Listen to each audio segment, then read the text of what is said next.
Sidang dugaan korupsi dana desa Gunung Kayak, Kecamatan Padegu Cihilir, Kabupaten Kaur tahun 2022 kembali digelar di Pengadilan Negeri Bengkulu dengan agenda pembacaan tuntutan dari Jaksa Penuntut Umum Kejari Kaur, Bobi Muhammad Ali Akbar. Dalam amar tuntutannya, Jaksa menyatakan terdakwa mantan kepala desa yakni Yayan Sujarmanto melanggar pasal 3 contoh pasal 18 Undang-Undang Tindak Pidana Korupsi sebagaimana dalam dakwaan subsider dengan pidana penjara 3 tahun dan denda 50 juta rupiah, subsider 3 bulan kurungan, serta membayar uang pengganti 509 juta rupiah, subsider 2 tahun penjara. Sedangkan Kawar Keuangan Agun Helbert Julianson dinyatakan bersalah melanggar pasal 3 junto pasal 18 Undang-Undang Tindak Pidana Korupsi sebagaimana dalam dakwaan subsider dengan hukuman pidana penjara 2 tahun 6 bulan, denda 50 juta rupiah, subsider 3 bulan kurungan serta membayar uang pengganti sebesar 100 juta rupiah, subsider 1 tahun penjara.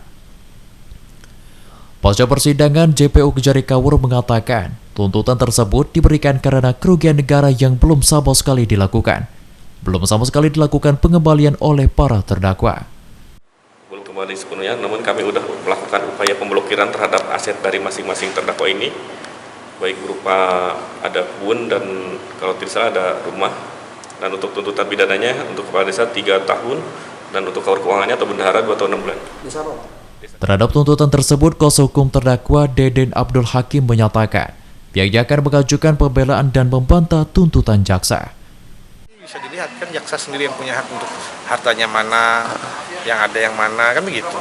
Tapi kan itu dalam bagian proses tuntutan nanti seperti apa nanti kita lakukan pembelaan. Apakah memang harus ada dan yang dilakukan penyitaannya? Kita lihat itu kan tidak ada untuk aset dan memang ini makanya tidak ada yang sita menyita kan. Nah, tapi soal kerugian negara kan akan berbeda ketika memang hasil korupsi dibelikan aset segala macam kan pasti berbeda treatmentnya.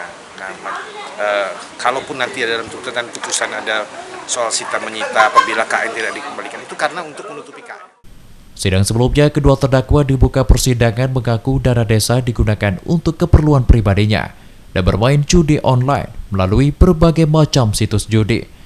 Bahkan terdakwa mantan kepala desa Yayan Sujarmanto kerap bermain judi online dengan uang dari dana desa hingga subuh bahkan lupa dengan pekerjaannya selaku kepala desa.